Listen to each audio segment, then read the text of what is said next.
सरकारने कर्जमाफी दिली, अर्ज GR काढायची घाई केली आणि त्याच्यामध्ये सगळ्यात जास्त जाचकाठी लावल्या.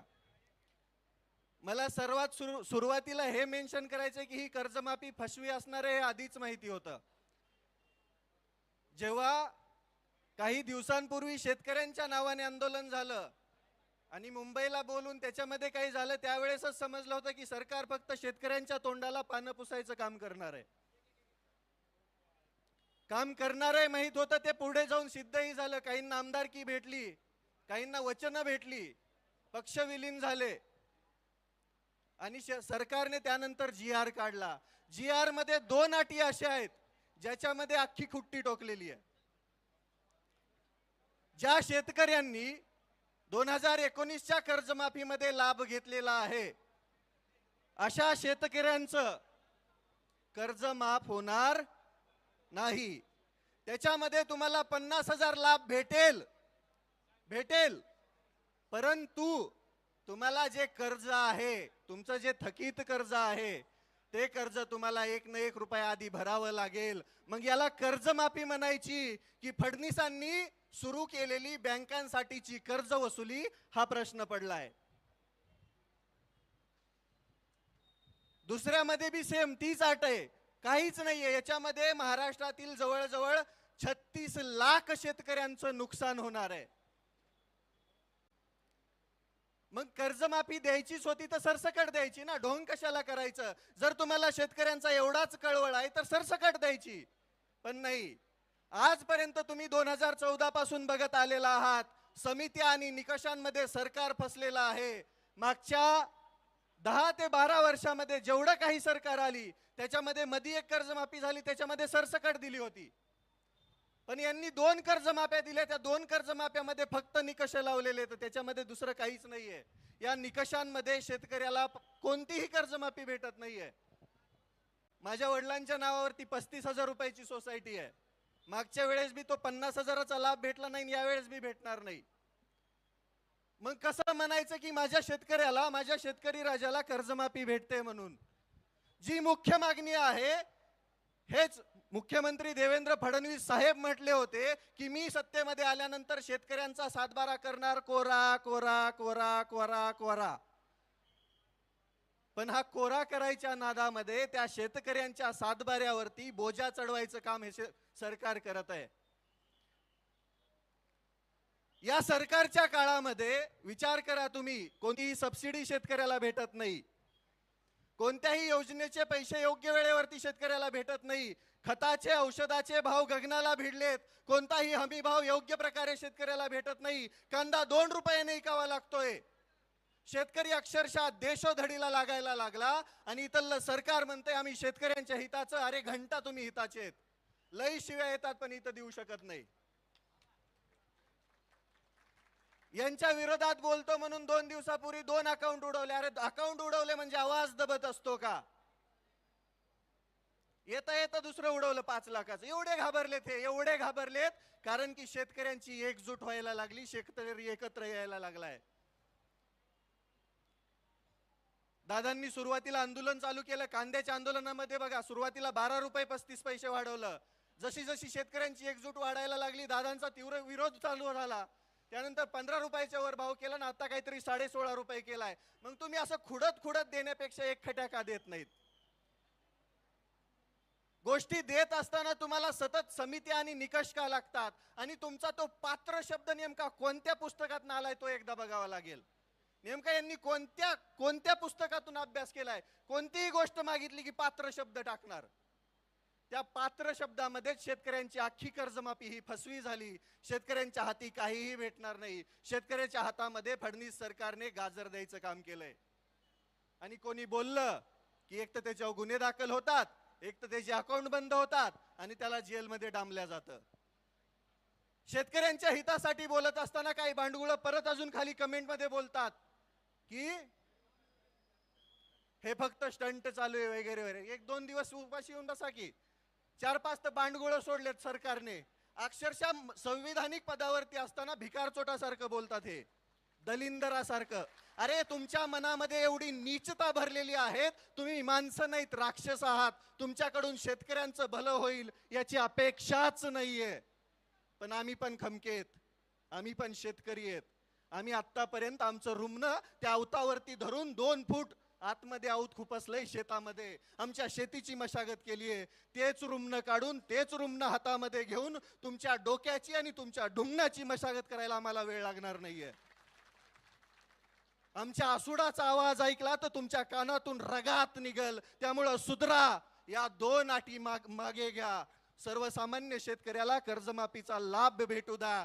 बँकांचे वसुली एजंट असल्यासारखं वागू नका, अन्यथा याचे परिणाम संपूर्ण महाराष्ट्रभर दिसतील. आज ही मूठ, वज्रमूठ एवढी मोठी होईल की या वज्रमुठीने तुमच्या डोक्यावरती प्रहार केला तर कुठे पाताळाला जाताल समजणार पण नाही.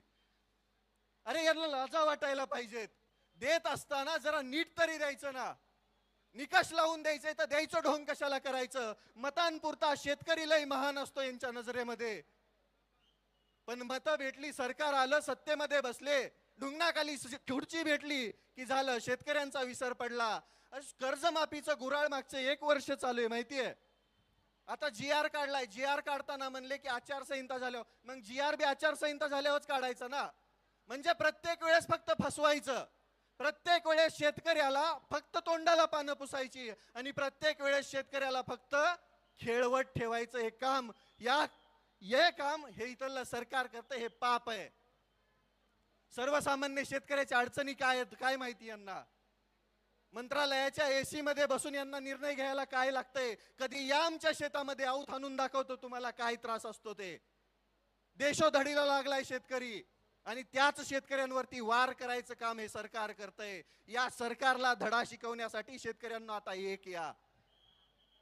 जात धर्म पंथ सगळं बाजूला ठेवा, ते पक्ष बाजूला ठेवा आणि आता एक या. आजपर्यंत शेतकऱ्यांची एकजूट झाली नाही, म्हणून सगळ्यात जास्त अन्याय कोणावरती झाला असेल तर तो शेतकऱ्यावरती झालेला आहे. 1-1 लाख कोटीचे प्रोजेक्ट आहेत त्यांचे, त्याच्यामध्ये सगळ्यात जास्त नुकसान शेतकऱ्यांचं आहे. ज्या शेतकऱ्यांकडे 4-2 एकर जमीन आहे ती घेण्याचा पण घाट या सरकारने घातलाय. शक्तीपीठाचं तुम्हाला माहीतच असेल. ज्याची आवश्यकताच नाही, ज्याला समांतर महामार्ग आहे, तरी पण यांना तिथं घालायचं आहे. कारण की सरकारनं शेतकऱ्यांच्या जमिनी घ्यायच्या, त्या कॉन्ट्रॅक्ट मधून पैसे कमवायचे आणि शेतकरी देशोधडीला लावायचा. माझी स्पष्ट मागणी आहे सरकारला, तुम्ही जर या 2 जाचकाठी लवकरात लवकर मागे घेऊन सरसकट सर्व शेतकऱ्यांना 2 लाखांपर्यंत कर्जमाफी नाही दिली तर आम्ही मंत्रालयावर पण धडकायला कमी करणार नाही. आम्ही त्यावेळेस आमच्या हातात रुमणं असेल आणि खांद्यावरती आसूड असेल, त्याचा वार आणि त्याचा आवाज तुमच्या कानामध्ये घुमल्यावरती तुम्ही लाईनीवरती येणार, वटणीवर येणार. वाटोळं झालंय शेतकऱ्यांचं. कोणत्याही योजनेला निधी नाहीये, फंड नाहीये. सर्वसामान्य शेतकऱ्याच्या आता पेरण्या तोंडावरती आहेत, बियाणं व्यवस्थित उपलब्ध नाहीये. या वर्षी तर दुष्काळाचं सावट आहे. खुद मुख्यमंत्रीच म्हणताय की 1950 सारखा दुष्काळ पडणार आहे जणू. मग याच्यामध्ये शेतकरी कसा जगणार नेमका? त्याच्या डोक्यावरती कर्जाचा डोंगर असताना तो सर्वाइव्ह कसा करणार, जगणार कसा, आणि तो पुढे त्याचं कुटुंब कसं जगवणार, हा प्रश्न आहे शेतकऱ्यांच्या पुढे. काही नसतंय, सर्वसामान्य शेतकऱ्याच्या हातामध्ये काही सुद्धा नाहीये. बियाण्यांपासून ते विक्रीपर्यंत सगळं काही सरकार ठरवणार आणि ज्या वेळेस माल येतो त्यावेळेस पण त्याचा भाव बी सरकार आणि आडते व्यापारी ठरवणार. शेतकऱ्याच्या हातामध्ये धतुरा कायमस्वरूपी तेच लागत आलंय. सर्वसामान्य शेतकऱ्यांना लुटायचं काम इथलं सरकार करत असताना आपण शांत बसून चालणार नाही. माझी त्या सर्व महाराष्ट्रातील शेतकऱ्यांना विनंती आहे, आज आमदार रोहितदादा पवारांच्या पाठीमागे उभा राहावं लागेल. 3 दिवसापासून पोटात अन्नाचा कण नाहीये. हे आपल्यासाठीच चालू आहे. जर माफी झाली तर ते सगळे 36,000 शेतकरी त्या निकषांमध्ये बसणार आहेत. त्या 36 लाखांपैकी कमीत कमी 36,000 तरी इथं दिसायला पाहिजेत.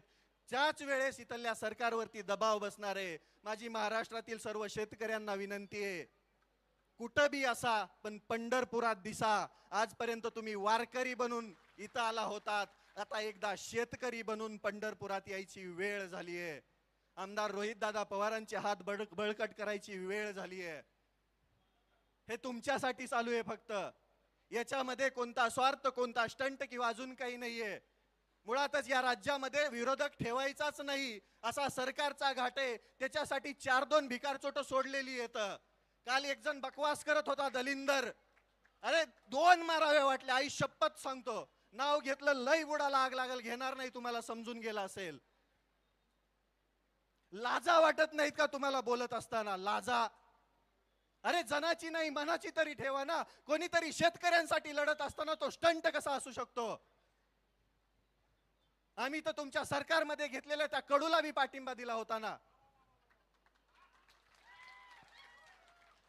निघाला भिकारचोट, आम्ही काय करावं त्याला? शेतकऱ्यांच्या जीवावरती पोळी भाजणारी माणसं अशीच असतात. पण इथं नाहीये ना तसं. मागचा जर विचार केला तुम्ही तर कांदा आंदोलनामध्ये शेतकऱ्यांचा फायदा झाला दादांनी आंदोलन केल्यानंतर. मग या आंदोलनाचा पण फायदा शेतकऱ्यांना होणार आहे हा विश्वास आहे आम्हाला. आणि आम्हाला माहिती आहे, आम्हाला माहिती आहे की हे स्वाभिमानाचं रक्त आहे, हे शेतकऱ्यांसाठी लढणारं रक्त आहे. म्हणून आमचा जाहीर पाठिंबा दादाला आहे. आता माघार नाही. जोपर्यंत या 2 जाचकाठी सरकार रद्द करत नाही, जोपर्यंत सरसकट सर्व शेतकऱ्यांना 2 लाखांपर्यंत कर्जमाफी सरकार देत नाही, तोपर्यंत आम्ही माघार घेणार नाही. आता आम्ही शांततेमध्ये आहोत. आता आम्ही शांत बसून आहोत. याचा अर्थ असा नाही की आम्ही शंड आहोत. आम्हाला लढायचंही माहितीये. छत्रपती शिवरायांचा वारसा सांगतोत आम्ही. डॉक्टर बाबासाहेब आंबेडकरांनी दिलेलं संविधान, त्यांनी दिलेलं सगळं साहित्य वाचून इथं अन्यायाविरुद्ध लढणारे हात आहेत आमचे. सर्वसामान्य शेतकरी शिक्षित नसला, पाठीमागे असला तरी त्याला लढायचं कसं हे माहिती आहे. आम्ही लढणार, तोपर्यंत लढणार जोपर्यंत शेतकऱ्यांना त्यांचा हक्क भेटणार नाही. आम्ही लढत राहणार, शेवटच्या श्वासापर्यंत लढत राहणार. उद्ध्वस्त व्हायला लागली आहे शेती, उद्ध्वस्त व्हायला लागलाय शेतकरी, आणि उद्ध्वस्त व्हायला लागलेत शेतकऱ्यांची कुटुंब. आमच्या शेतीवरतीच आमची लेकरं मोठी होतात, शाळा शिक्षण घेतात. पण नाही, बाकी काही असेल, फक्त आणि फक्त शेतकऱ्यांचं रक्त पिण्याचं काम इथलं सरकार करत असेल तर यांना धडा शिकवायची वेळ आली आहे. आणि माझी त्या प्रत्येक स्टंट म्हणणाऱ्या भिकारचोटाला विनंती आहे. त्या आझाद मैदानामध्ये लोळत असताना आम्ही बघितले डुकरावानी. तुझे कसले स्टंट होते आम्हाला बी माहिती आहे. आणि जर लईच हिम्मत आहे तर माझा पट्ट्याचा आता चॅलेंज आहे, 15 दिवस तू शेतकऱ्यांसाठी उपाशी राहा, तेव्हाच तू आम्ही समजू की तू बी शेतकऱ्याची औलाद आहे. तू पण शेतकऱ्यांसाठी लढतोय, तू पण सरकारमध्ये राहून शेतकऱ्यांच्या हक्कासाठी भांडतोय. हाय हिम्मत नाही. सत्तेच्या वळचणीला बसणारी ही बांडगुळ कधी सर्वसामान्य शेतकऱ्यांचं हित बघू शकत नाही. आणि जो शेतकऱ्यांसाठी लढतोय त्यांना पाठीमागं ओढण्याचं काम इथली हीच बांडगुळ करतायत. अजून एक होतं, मंत्री झालंय पाठीमागून येऊन, समजलं असेल, म्हणे शेतकऱ्यांच्या नावाने वोट बँक. अरे वोट बँक तर तुम्ही चोरली शेतकऱ्यांची, शेतकऱ्यांना खोटी आश्वासनं देऊन. आणि प्रत्येक वेळेस राजकारण नसतं, कधी कधी समाजकारण आणि शेतकरी पण असतो, तो बघा. आणि इथून पुढे शेतकऱ्यांवरती कोणी अपशब्द बोलत असेल, शेतकऱ्यांना मागं ओढत असेल तर त्या भिकारचोटाला धडा शिकवायचं काम शेतकरी करेल. इथून पुढे शेतकऱ्यांना कोणी बोलायचा प्रयत्न करेल, मागं ओढायचा प्रयत्न करेल, शेतकऱ्याला नीच दाखवायचा प्रयत्न करेल तर तिथल्या तिथं त्याला धडा शिकवला जाईल. त्याच्या डुंगणावरती चाबकाचे आसुडाचे वार उमटवले जातील. ही वस्तुस्थिती आहे. लढावं लागेल राजांनो. ज्या सरकारला आपण स्पष्ट बहुमतामध्ये निवडून दिलंय, आता कसं निवडून आले ते तुम्हाला बी माहिती आहे. पण ते निवडून दिल्यानंतर आपल्यासाठी काम करायचं सोडून हे स्वतःची घरं भरण्याचं काम करतायत. आणि ही घरं भरत असताना आपल्याला लढावं लागेल, कारण की या राज्यामध्ये विरोधी पक्षनेता आपण ठेवलेला नाहीये. आपली चूक आहे ती. कधी पण मतदान देताना निम्म देत जा. इथून पुढे म्हणजे आपले हक्क मिळत असताना निदान विरोधी पक्षनेता असेल. आणि विरोध नसतोच हा, मुळात हक्क मागण्यासाठी केलेला हा अट्टास असतो. उपाशी राहायला कोणालाही आवडत नाही. 12 तास जर जेवण नाही केलं तर डोकं भन करतं, अंग थरथर कापतं, समजत नाही काही. त्या परिस्थितीमध्ये जर कोणी उपोषण करतंय तर त्याला पाठबळ देणं आपलं काम आहे. माझा स्पष्ट शब्दामध्ये या सरकारला इशारा आहे, तुम्ही लवकर वटणीवरती या, नाहीतर आम्ही या पंढरपुरातून तुमच्या मंत्रालयामध्ये यायला वेळ लावणार नाहीत. आणि त्यावेळेस एक दोन नाही, एक शेतकरी लाख शेतकरी असेल, त्यावेळेस तुम्हाला खरं समजेल शेतकऱ्यांची ताकद. शेतकऱ्यांसाठी लढत असताना सगळ्यात जास्त त्रास हा सरकारच सर्वसामान्यांना देत आहे. तुम्ही तर बघितलं, आता मी तुम्हाला दिसत नसेल कुठं, पण तुमच्या हृदयावरती नाव कोरलेलं आहे. ओळखता ना सगळे? सकाळी सकाळी 5 लाखाचं उडवलं, काय फरक पडणार त्याने? काय फरक पडणार सांगा ना? ज्या लोकांच्या हृदयामध्ये क्रांतीची मशाल पेटवणारा तो क्रांतीवीर हा शेवटपर्यंत क्रांतीवीरच असतो. शेवटपर्यंत तो क्रांतीची मशाल त्या सर्वसामान्यांच्या हृदयामध्ये पेटूनच जातो.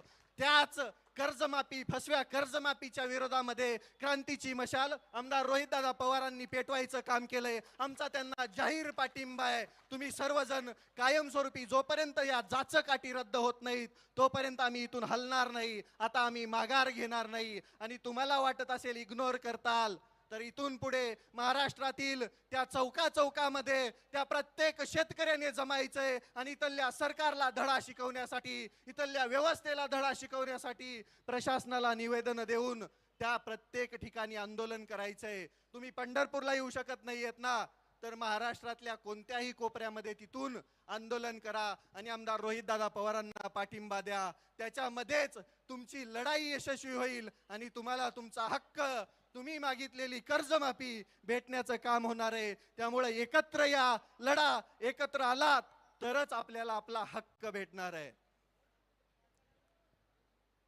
वाटोळं केलंय या सरकारने, वाटोळं.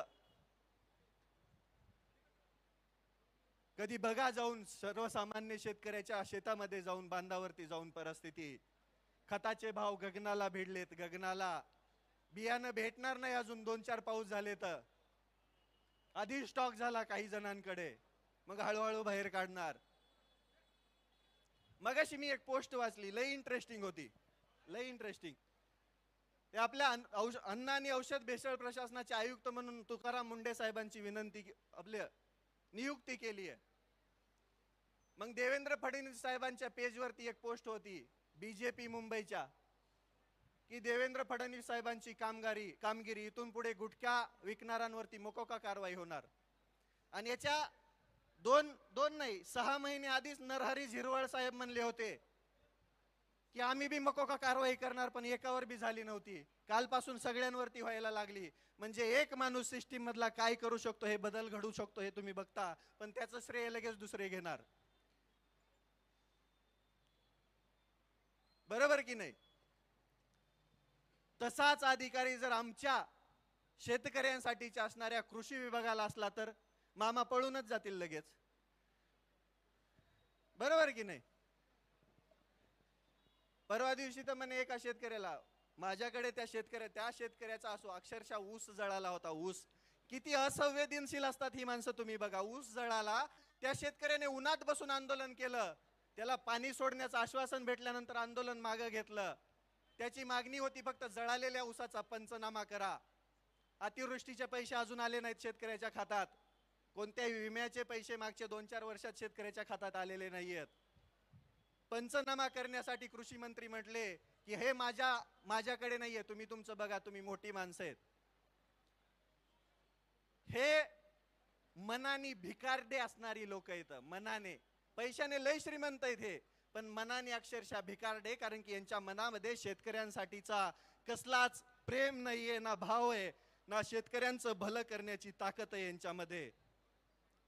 पण आम्ही शेतकरी पण खमके येत, आम्ही शेतकरी पण असे तसे नाहीयेत, आजचे कच्चे बच्चे नाहीयेत. आमच्यामुळेच तुम्ही आहेत. तुम्हाला उद्ध्वस्त करायला आणि तुम्हाला उकडून फेकायला या शेतकऱ्यांच्या लेकरांना, शेतकऱ्यांना वेळ लागणार नाही. त्यामुळे सुधरा बांडगुळांनो आणि शेतकऱ्यांची सरसकट कर्जमाफी करा. शेतकऱ्यांना 2 लाखापर्यंतचा कर्जमाफीचा लाभ सरसकट द्या. तसल्या अटीतटी तुमच्याकडेच ठेवा. तुम्ही पैसे कमवताना, तुम्ही भ्रष्टाचार करताना अटीतटीच लावतात का, याचा पण विचार करा. परत एकदा सांगतो, रविराज साबळे पाटीलच नव्हे, या महाराष्ट्रातला तो सर्व शेतकरी ज्या शेतकऱ्याला आज गरज आहे कर्जमाफीची, ज्या शेतकऱ्याला गरज आहे त्यांच्या हक्काची, तो प्रत्येक शेतकरी आमदार रोहितदादा पवारांच्या आंदोलनाला, या उपोषणाला पाठिंबा देत आहे. सरकारने लवकरात लवकर जागं व्हावं, अन्यथा आम्ही रस्त्यावरती उतरलोत, आम्ही शांततेचा मार्ग सोडला तर तुम्हाला खुर्च्या सोडून पळून जावं लागेल, तुम्हाला खुर्च्या सोडून अक्षरशः महाराष्ट्र सोडून पळून जावं लागेल. त्यामुळे लवकरात लवकर या आंदोलनावरती तोडगा काढा आणि ज्या जाचं काठी लावल्यात त्या मागे घेऊन सरसकट सर्व शेतकऱ्यांची कर्जमाफी करा. एवढं बोलतो.